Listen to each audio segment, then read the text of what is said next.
Welcome to Theory of Computation. This is lecture number 33. In the last lecture, we saw actually a very spectacular proof. We proved that the directed Hamiltonian path problem is NP-complete. This was just another reducibility, but this was very different from the reducibilities that we had seen before. This is what I call a non-trivial reducibility. The two problems in question were reasonably different from each other. One is a problem in Boolean logic, propositional logic. The other is a problem in graph theory. And one problem is asking if a given Boolean formula has a satisfying assignment. The other problem is asking if a given directed graph has a Hamiltonian path from a given vertex S to T. So both problems are asking if a structure has a substructure or something with desired properties. In this case, you're looking for an assignment that would satisfy every clause. On the other hand, you're looking for a directed path in the directed Hamiltonian path problem. You're looking for a directed path which would hit all the vertices. What we did was we showed that how 3-SAT could be reduced to a Hamiltonian path problem. If you think about the proof went as followed.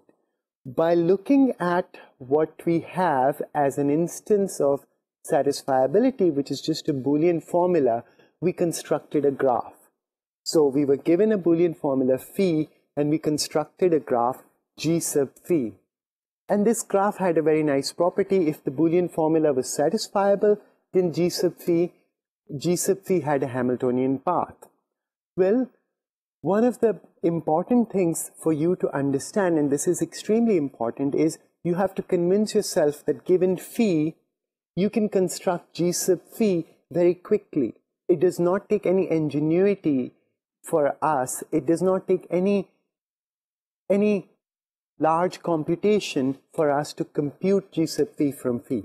We can easily compute G sub phi. In the computer science jargon, G sub phi can be computed from phi in polynomial time.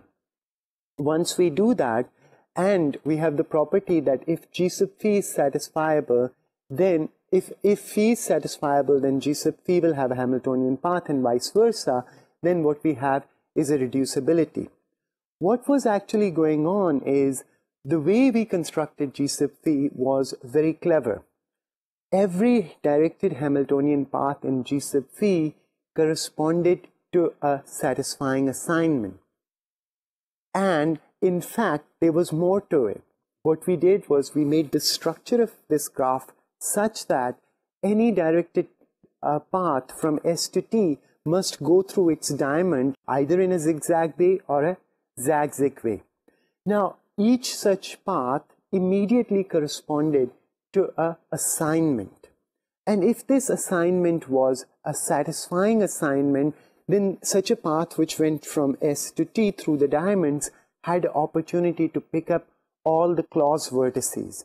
If the assignment was not a satisfying assignment, then this path could not pick up all the clause vertices. Thus, in some sense, what we did was we put the set of all assignments over the variables x1 up to xn in one-to-one correspondence with paths from vertices S to T that go through these diamonds in a zigzag way or a zigzag way. If x1 was said to be true, we would go through the diamond in a zigzag way. If x1 was false, we went through it in a zigzag way.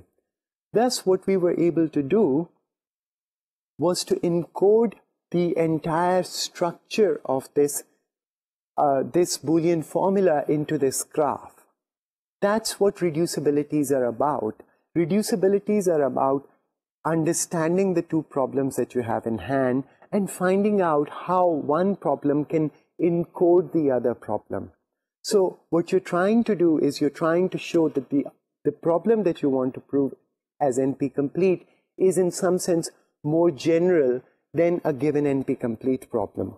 That the given NP-complete problem can be reposed as the one that you are trying to prove NP-complete. That was a very exciting result. Now, The directed Hamiltonian path problem is very closely related to what I told you about, what was called the traveling salesman problem. In the traveling salesman problem, what we have is a set of cities, and a traveling salesman has found out the cost of going from one city to another. He has found out all the costs. And what he wants to do is start from his hometown, visit all the towns in a given area, and come back to where he started from in the cheapest possible way. Well, as we pose the traveling salesman problem, it's not a yes-no question. It is an optimization question. We are looking for the cheapest Hamiltonian path. There is another slight difference in the directed Hamiltonian path problem or the directed Hamiltonian cycle problem versus the traveling salesman problem is, usually when we think of the traveling salesman problem, we think of the underlying graph as being an undirected graph. So we assume that the cost of the ticket to go from city A to B is the same as coming back. So the problem, the undirected version of this problem does seem simpler, but it's actually not. One can prove that if the traveling salesman problem can be solved in polynomial time, then we can solve the Hamiltonian cycle problem in polynomial time, and therefore P will equal to NP. Thus, looking for a polynomial time algorithm for the traveling salesman problem is equivalent to attacking the P versus NP question. In fact, it is slightly stronger than that. We're saying that certain optimization problems can be solved in polynomial time, and as a consequence we get that P is equal to NP.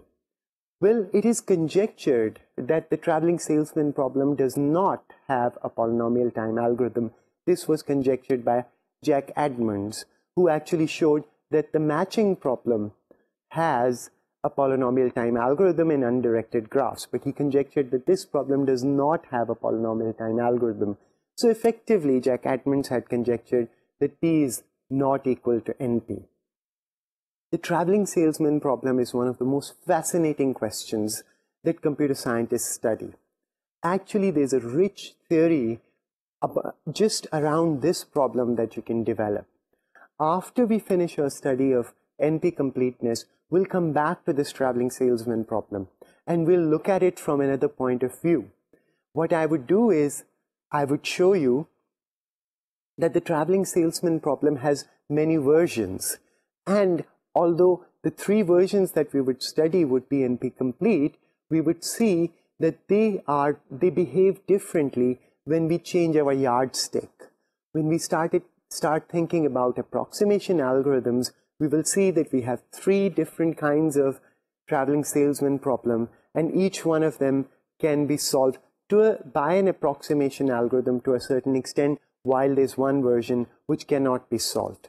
So if you use a different yardstick, different hard problems show different facets, and traveling salesman problem happens to be one of those rich problems that shows many versions of it, show many different properties, and it behaves very differently. It's a very exciting problem.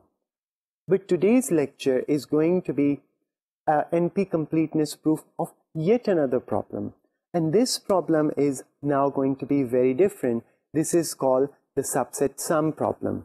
So far we've been dealing with Boolean logic, and we've also been dealing with graph theory, problems that have to do with graphs. Now we are going to look at a very different kind of question. This question, when you first hear it, will have some sort of a number theoretic or arithmetic theoretic flavor to it. This is called the SubsetSum problem. So today we will study the NP-completeness of the SubsetSum problem, and after that we will once again go back and review what we have learned in NP-completeness, and I will tell you a little bit more about NP-completeness and how large this theory is. So let's start today's lecture.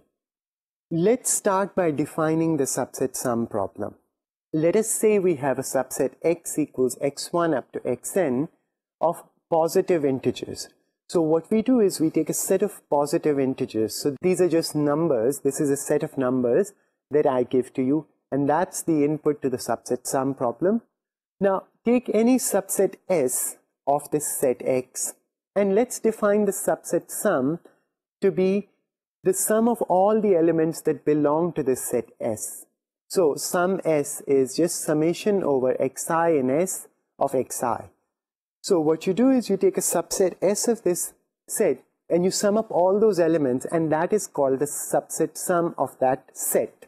So if you have a set of size n, it can have 2 to the n possible subsets, and therefore you may get 2 to the n different subset sums. As you can see that there are 2 to the n different subsets, but typically you would get a lot fewer subset sums because many of the subsets will add to the same number. Let's clarify this with an example. Let us take this set. It's a very small set of 4 numbers. X is just the set which has 2, 5, 6 and 7 in it. Then what are the subset sums? Well, one way to find out what are the subset sums is to enumerate all the subsets of this set and calculate the subset sums. So let's see the next slide that shows all the subset sums that are calculated. So these are all the subsets of the set 2, 5, 6 and 7, and on the right side it shows you what the subset sums are. So for example, if you take the empty set, the subset sum is an empty sum, and so it sums to 0. Remember that the sum 0 will be a subset sum for every set because the empty set is a subset of any set. For example, if you look at the set 6, 7, then 6 plus 7 is 13, and therefore 13 is a subset sum. Another way to get 13 is to take the subset 2, 5, 6. So 13 is again a subset sum. So this slide shows you that 0, 2, 5, 6, 7, 8, 9, 11, 12, 13, 14 and so on are subset sums of this set. Let's look at another example just to clarify matters. Let's look at a very simple example. In this case, we take X to be the set which consists of the first 4 integers, namely 1, 2, 3 and 4.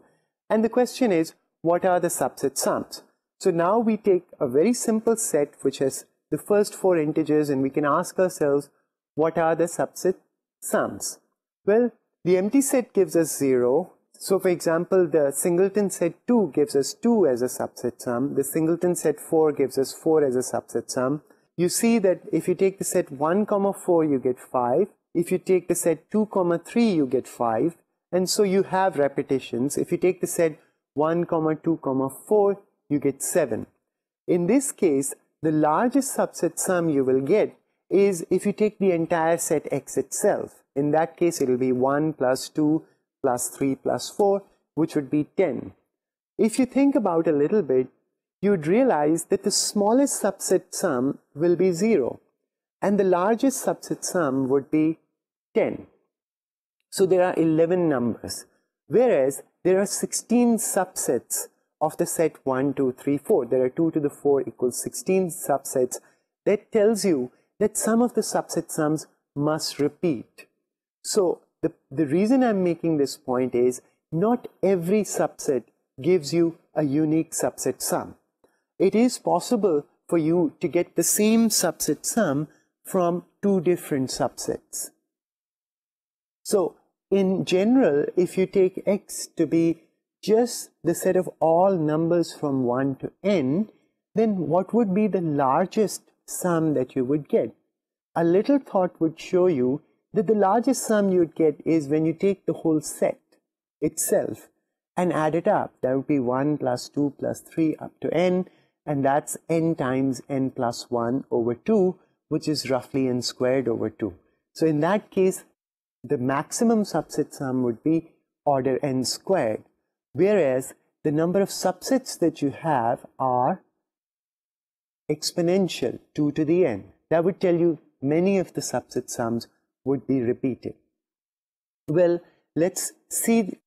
Now we understand what a set is, what a subset is, and what a subset sum is. So let's pose the subset sum problem. You're given a set X of positive integers and a target T. And the question is, does there exist a subset of X that sums to T? So I will give you a subset of some numbers, let's say n numbers, and a target value t, and ask you if there is a subset of this set that adds up to this target value t. So, for example, let us say that I give you as input the set 2, 5, 6, 7, and the target is 13. So I'm asking you, out of this set of numbers 2, 5, 6, and 7, can you take a subset of these that adds up to 13? Can you find a subset of this set which sums to 13? And of course, the answer is yes. In this case, there's not one, but two subsets that would add to 13. If you take the subset 6, 7, which has 6 and 7 in it, that adds to 13. And you can also take the subset 2, 5, 6, and that subset also adds to 13, and therefore the answer is yes. So if the input is this particular set followed by 13, then the answer to this question is yes, there is a subset.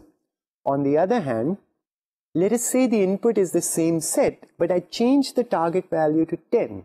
In this case, you can check that there are no subset sums that sum to 10. In this case, what you can do is you can enumerate all the subsets which were done for you in the previous slide. You can go through that slide, look at all the subset sums which were on the right hand side, and you'd realize that 10 does not appear on the right hand side.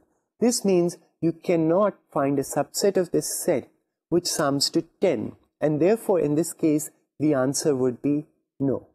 So let us define this problem formally. The subset sum problem is the set of all pairs of encodings x, t, where x has a subset that sums to t. So as input, what you would get is an encoding of a set and a target value, and the question is whether you can find a subset of this set x which adds up to the target value t. Thus the computational question is, given a set x and a number t, does there exist a subset S of x which adds to t? Well, so now we have defined the subset sum as a language. We do that for all the problems that we study. We start with a computational question, and then what we do is we define a language.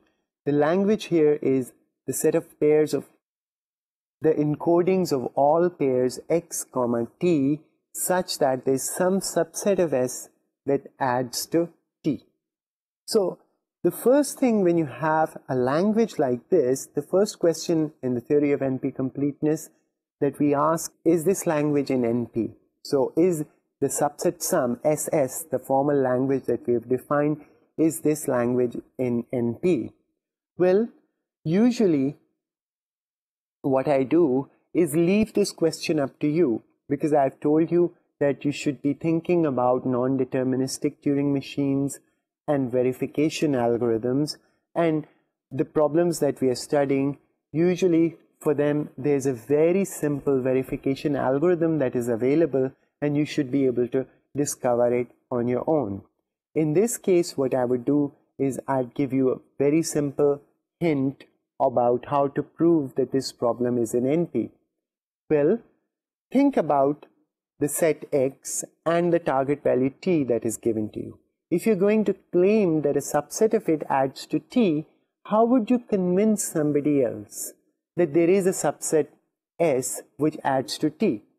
The easiest way is to actually show them the subset. Then they can add it up and check it whether it actually adds to t.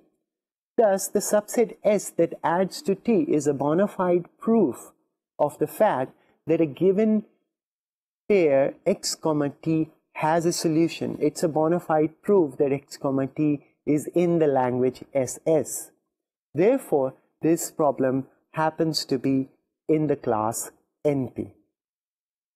Our next goal is to try to prove that this problem is actually NP hard, which would of course show that this problem is NP complete. So what we want to do today is to prove the following theorem. We want to prove that 3 SAT is polynomial time reducible to SS. And as a consequence, we'll establish that SS is actually NP-complete. Before embarking on proving this result, let's first think a little bit about the subset sum problem and see how we would go about proving it. Well, let's first see why I said this was a different kind of problem. Well, first thing is, this problem does not look like satisfiability. It's different from satisfiability. It seems to have something to do with summing things, adding things up. So it seems to be a number theory question. On the other hand, it also seems to be some question in set theory because we're talking about subsets. This is different from what we've already been studying, which is really graph theory and Boolean logic. So this subset sum problem seemed to belong to another category. But as we'll see, it is not in another category. The difference is superficial. There is a similarity between the 3-sat problem because the 3-sat is NP-complete, and we'll show this is NP-complete also. Now, remember how we prove reducibility. What we have to do is we have to somehow show that a Boolean formula phi, if we have a Boolean formula phi, by looking at phi we can come up with some instance of the subset sum problem which has the property that if phi is satisfiable, then this instance will have a subset sum that adds to the target value, otherwise not. So in some sense, we're trying to repose the question. Now here is a very, very clear similarity that you'd see between the two questions, and that would help you to come up with this reducibility. Let's think about a Boolean formula phi on n variables. The question is, how many assignments, I'm not talking about satisfying assignments, but how many assignments does the Boolean formula phi have if I have n variables? The answer is 2 to the n. On the other hand, let's look at the subset sum problem. If I give you a set X of size n, then how many possible subsets does the set X have? And the answer is once again 2 to the n. So one is actually tempted, very tempted, to put these things in one-to-one correspondence. To start with the formula phi, and let's say it has n variables, come up with an instance of the subset sum problem which has n numbers in it, and somehow show that each assignment of the formula phi or the variables correspond to one of the subsets. And then if we could somehow make things work in such a way that each satisfying assignment of the Boolean variable phi would correspond to a subset that sums to the target value t, we would be home, if provided we can show that this instance can be computed in polynomial time. So that is one very striking idea. You look at the Boolean assignments of n variable, you realize there are 2 to the n of them, and you look at the number of subsets of n element set and you realize that there are 2 to the n of them. And you can try to come up with one of these reducibilities. Unfortunately, it does not work. Well, there is no proof that it does not work, but I have tried it and I was not able to come up with one. The one that we are going to look at is not going to come up with an instance which has n numbers in it, but actually more than n numbers in it, but somehow it will be encoding this. Therefore, I think that this reducibility is also very clever and also very non-trivial. Let's begin. Given a Boolean formula phi, we will now define an instance x comma t such that x has a subset S summing to t if and only if phi is satisfiable. So if you give me a Boolean formula phi, I'll give you a recipe of how to compute an instance of the subset sum problem with this property. This recipe could be followed in, of course, polynomial time, and all we're doing now is just unraveling what the definition of a reducibility is. Let's take a formula phi which is an AND of many clauses, M clauses, let's say C1, C2 up to Cm, and it has n variables, x1 up to xn. So you have M clauses in your formula and n variables in the formula. Now, the instance x comma t will be given by numbers in base 10. Each number will be huge. It will have n plus m digits. The first n digits will correspond to variables, and the last m digits will correspond to clauses. So, given a formula phi which has certain number of clauses and certain number of variables, I'll define a lot of numbers for you. Of course, an instance of the subset sum problem has to have numbers in it, so I'll give you the set of those numbers and of course a target value which is also going to be a number, but these numbers are going to be very huge. They will have n plus m digits, so they'll have a lot of digits, and these numbers will be given to you in base 10. Actually, I could give you these numbers in any large enough base, and this thing will this construction will work. But since we are familiar with base 10, therefore we will use base 10 to describe our numbers. For each variable xi, we will put two numbers yi and zi in the list. The target value t is also going to be given to you, and these things are shown to you in a table. So what we will do is we'll go through a formula. Suppose if it has n variables, we will put two numbers. Suppose xi is a variable, we'll put two numbers yi and zi in our set. So two numbers for each variable, and then there will be a target value. So let's first look at what these numbers are. So if we look at the first number y1, it has a 1 in the first column, and z1 also has a 1 in the first column. Similarly, if you look at y2 and z2, they have a 1 in the second column. Both of them have a 1 in the second column, and then they have the rest of the values are 0. If you look at y3 and z3, they have a 1 in the third column. So if you look at the first n columns, they correspond to variables, and each yi has a 1 in the variable that it corresponds to. So therefore, y1 has 1 in the first column, z1 has 1 in the first column, y2 has 1 in the second column, and z2 has 1 in the second column, and so on. So this is how we define xi and yi's. After that, you will see that below there are some numbers which are g1 and h1, g2 and h2, all the way up to gm and hm. These numbers only have a 1 corresponding to the column that matches them. So for example, g1 has a 1 in the column labeled c1, g2 has a 1 in the column labeled c2, h2 has a 1 in the column labeled c2. So we have all of these numbers. So we have two n numbers plus two m numbers in this set. Let's exactly figure out what the rules are of making these numbers. The rules for making this table is, we will make two rows yi and zi for each variable.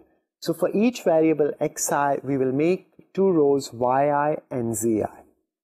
We will place 1 in the column corresponding to xi in both yi and zi. So remember, the columns are labeled by variables followed by the clauses. So in yi, we'll put a 1 in the column corresponding to xi, and in zi, we'll put a 1 in the column corresponding to xi. We will place a 1 in the column corresponding to cj if xi appears in cj. So if we have a clause, let's say C5, and x1 appeared in that clause, then we'll put a 1 in the column that corresponds to that clause for yi.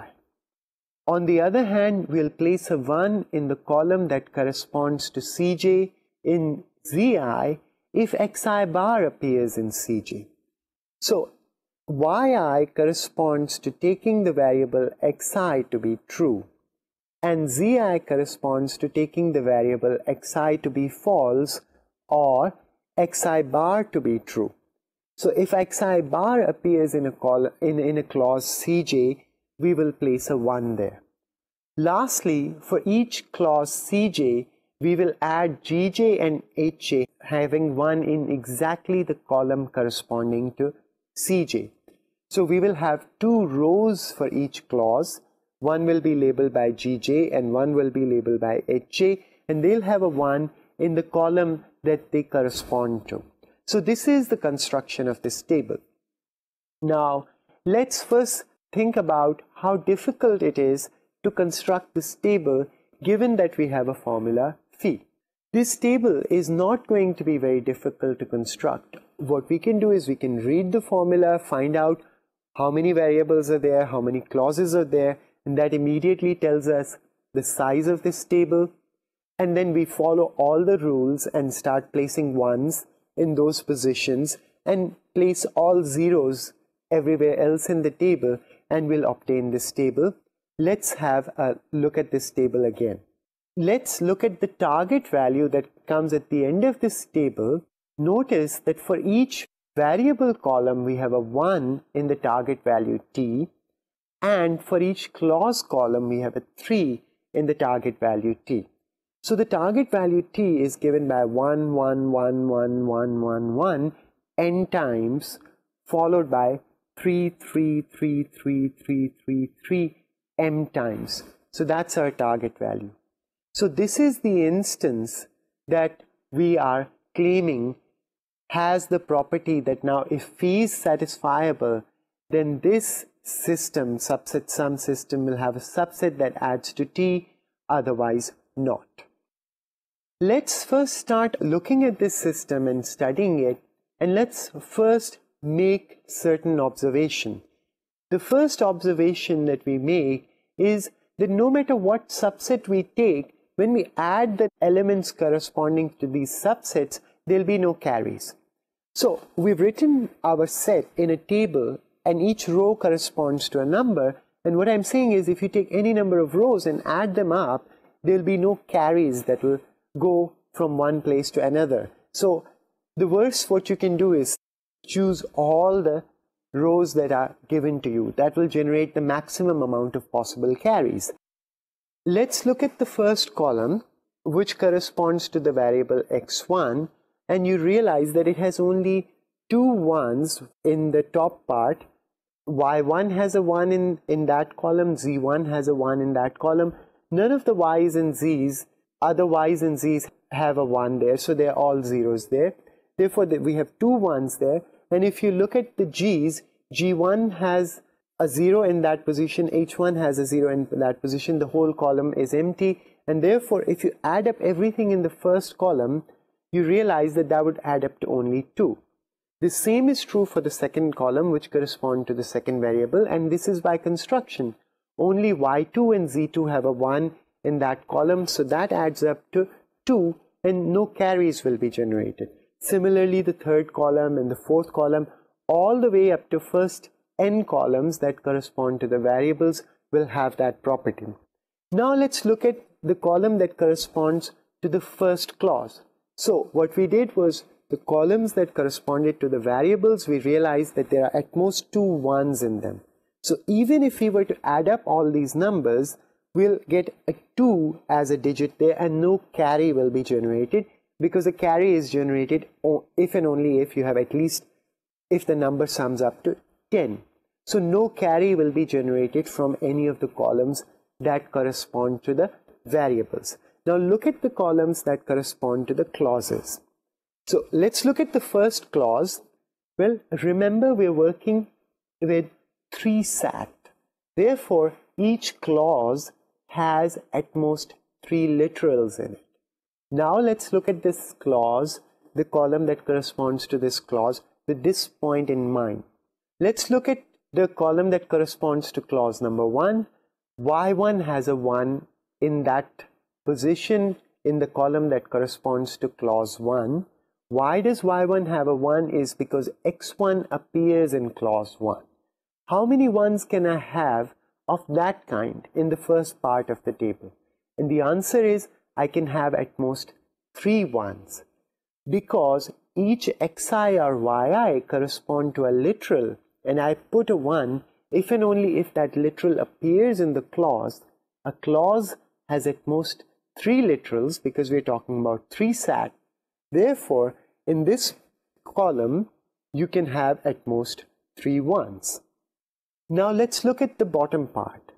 G1 has a 1 in that column which corresponds to clause 1, and H1 has a 1 in that column that corresponds to the clause 1. And after that we have only zeros.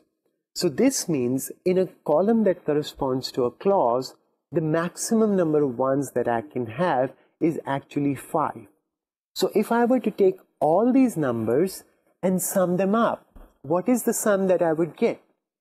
Well, I'm not asking you the numbers, but the digits are actually very easy to compute.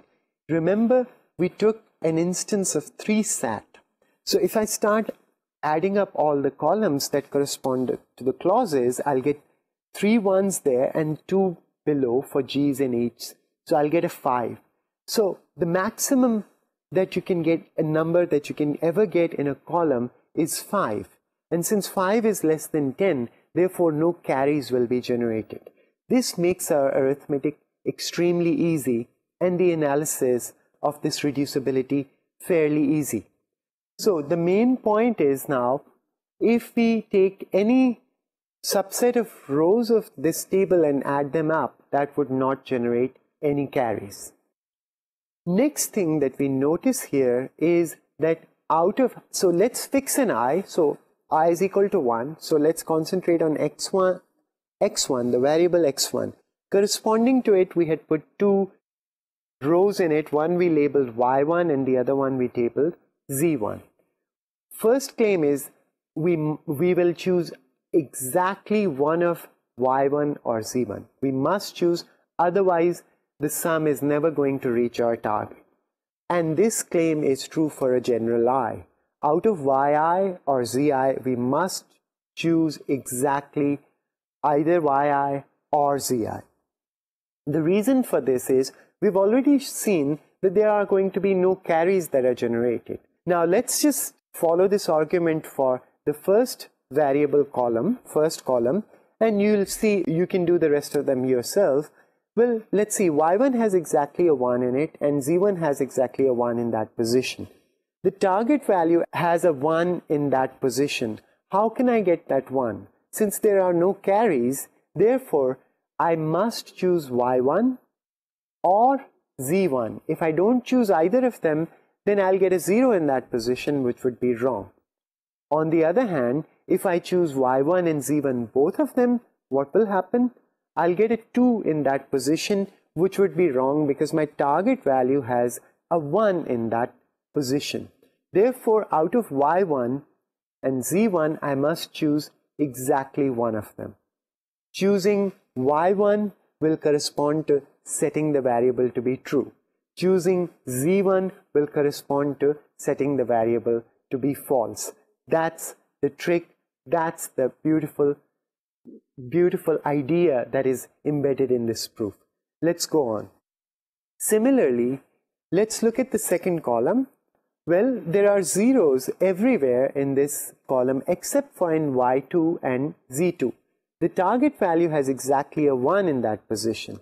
Therefore, I must choose y2 or I must choose z2, but I cannot choose both of them. Therefore, I must choose exactly one out of y2 or z2. Similarly, I can repeat the argument for any I. Now comes the most important part. Let's look and see what happens if we choose yi. Note that if yi is chosen, then the column corresponding to the clause that contain xi have a 1 in there. So if you look at the row yi, then it has a 1 in the column that correspond to clauses that contain an xi. Similarly, if zi is chosen, then all the column which have a xi bar in it, those positions have a 1 in them. Therefore, if you choose yi, then all the columns that contained xi, which means were set true by setting xi to be true, you will pick up a 1 there. So now the question is, how can I reach the target? So the first thing I will do is give you a recipe of reaching this target t. Now let's say that I have a formula phi and there is a satisfying assignment for this formula. What I will do is I will take this satisfying assignment and from there tell you how to pick up a subset of these numbers so that when you add that subset, that adds up to the target value. That's my goal. That's what I would like to show you now. So how can a given target be reached? Let's say we start with a satisfying assignment. We will select yi if xi is said to be true in this assignment and zi otherwise. The question is, what will happen if I add up all of these things? We will get the sum which is all ones in the first n columns. Well, since I chose exactly y1 or z1, therefore I will have a 1 in the first column. Similarly, I will have a 1 in the second column because either I chose y2 or z2. That way, my first n columns, I don't have to worry about them. They are equal to the target value. So, what I do is I take a satisfying assignment, I take the corresponding columns accordingly, and when I add them up, I realize that my first n digits of the target value come out to be just right. They're all 1, 1, 1, 1, 1, 1, 1. So I have n ones in the first n columns. Now we ask the most important question, what happens in the columns that correspond to the clauses? And here's the main point. This assignment was a satisfying assignment. So let's take any column. Let's say that I take column number 5, clause number 5, and look at the column that correspond to clause number 5. Since my assignment was satisfying, therefore, there must be at least one 1 that I must have chosen in that column. Why is that? Remember that xi's had two rows corresponding to them, yi and zi. And if xi appeared in a column, then in that position we put a 1. And if xi bar appeared in a column, then in that position of zi we put a 1. Therefore, if the assignment satisfies all the clauses, in each clause we must have picked up at least one 1. So what can we say about this satisfying assignment and the rows that we have chosen by this recipe? Well, we can say that in the first n columns we have 1, 1, 1, 1, 1, and in the last columns which correspond to the clauses, we have at least a 1. We may have a 2, we may have a 3. Suppose this satisfying assignment happens to satisfy all the variables of a given clause. Then, since the clause has 3 variables in it, we would have picked up 3 1s, and therefore we'll have a 3 in that position. In some of the clauses, we'll have 2 variables or 2 literals are satisfied, and the clauses in which at least 1 literal is satisfied will have exactly a 1. So this gives us an assignment, this gives us a subset that sums up to almost the target value that we want, 1, 1, 1, 1, 1, followed by, for the clauses, we have at least a 1 or a 2 or a 3. Now the trick is to pick g's and h's to correct this value to be t. Now we can pick up 0, 1 or 2 out of gi and hi to make each digit that correspond to the clauses to be 3. So for example, let's say clause number 1, the sum in that column was 1. Then we can pick g1 and h1, both of them, and that would correct that value and make that particular digit to come out to be 3. On the other hand, suppose that clause number 3, the value corresponding to there was 2. Then I can just pick g2 and that would correct the value of that digit and make it come out to be 3 again. So in this case, if I have a satisfying assignment, then I can pick up my g's and h's at will and correct all the digits that were wrong corresponding to the clauses, corresponding to the columns that that belong to the clauses. Well, what can I not do? Here, let's make a point. Let's say that phi was an assignment that did not satisfy our Boolean formula. Then there will be a clause which it doesn't satisfy. What will happen if I look at the column that corresponds to the clause in the sum? That clause would be 0. How much can I correct it? Well, for that clause, I can pick up the corresponding G and H, but that's only 2. That's not 3. So I'll be able to bring it from 0 to 2, but not to 3. I'll never be able to reach the target value. So in short, what I have shown you is that if phi has a satisfying assignment, then I can pick up a subset of these rows such that when I sum them up, they come out to be the target value, which is 1, 1, 1, 1, 1, 1, 1 n times, followed by m3s. On the other hand, if phi is not satisfiable, then you cannot pick up a subset of these elements and come out to be the target value. Conversely, if someone says now, let's say that they have a subset that sums to the target value, you can be rest assured of the following things. First of all, they must choose exactly one out of yi and zi. Why is that? That's because the yi and zi are the only numbers that have a 1 in the digit that correspond to the variables. So they must have chosen exactly one out of them, since they claim that it comes out to be the target value. This immediately defines an assignment, and this assignment must satisfy all the clauses. Why should it satisfy all the clauses? Is because suppose it doesn't satisfy a given clause. That means that out of the yi's and zi's he's picked up, he has a 0 in that column. And gi's and hi's can only correct that value and make it come out to be 2. But that's not the target value. The target value has a 3 in that place. And therefore, he must have an assignment that corresponds to a satisfying assignment of the formula phi.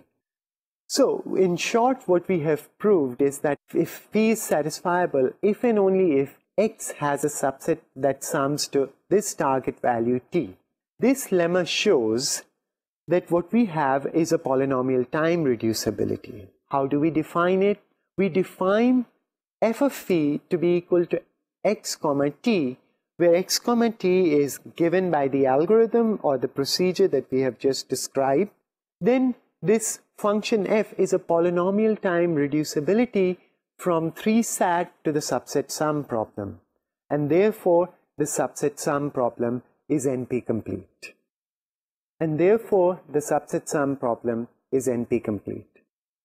So what we have seen in today's lecture is yet another problem, a problem that looks very different from other problems, which also happens to be NP-complete. Now you may be wondering how many NP-complete problems are there? Where do they come from? What kind of subjects can we find NP-complete problems in? Well, there are thousands and thousands of problems that are known to be NP-complete. Well, you can easily prove that the class NP-complete is actually an infinite class. But that doesn't show us that this class is a rich class, because it doesn't show us the variety of problems that we can find which are NP-complete. What I have brought for you is a copy of an old and a very favorite book of mine. This book is called Computers and Interactability, and this book is by Gary and Johnson. You can search for this book and Gary and Johnson's book on the internet. And this is a fascinating book. This book was written in 1978, and it is a guide to the theory of NP-completeness, and it, of course, explains to you what NP-completeness is, proves that SAT is NP-complete, and proves several other problems to be NP-complete. But at the end, what it does is it actually gives you a list of NP-complete problems. And there are hundreds and hundreds of problems which it shows you or informs you are NP-complete. And it gives you references. And they have categorized these problems. And there are 12 categories, from logic to combinatorial games to scheduling problems, which happen to be NP-complete. So the class NP-complete happens to be an extremely rich class of problems which has problems from various areas. They all share something in common. They share the fact which is common in them is that they all can be reduced to each other in polynomial time. Another thing that is common in them is if you solve any one of them, you solve all of them. So, what you see is that we have collected a lot of evidence that these problems are hard in some sense. Unfortunately, we're not able to resolve the P versus NP question, but the theory that we have built so far actually shows us that the P versus NP problem is extremely important, exciting, and perhaps very difficult to solve. I'll see you in the next lecture. Thank you and goodbye.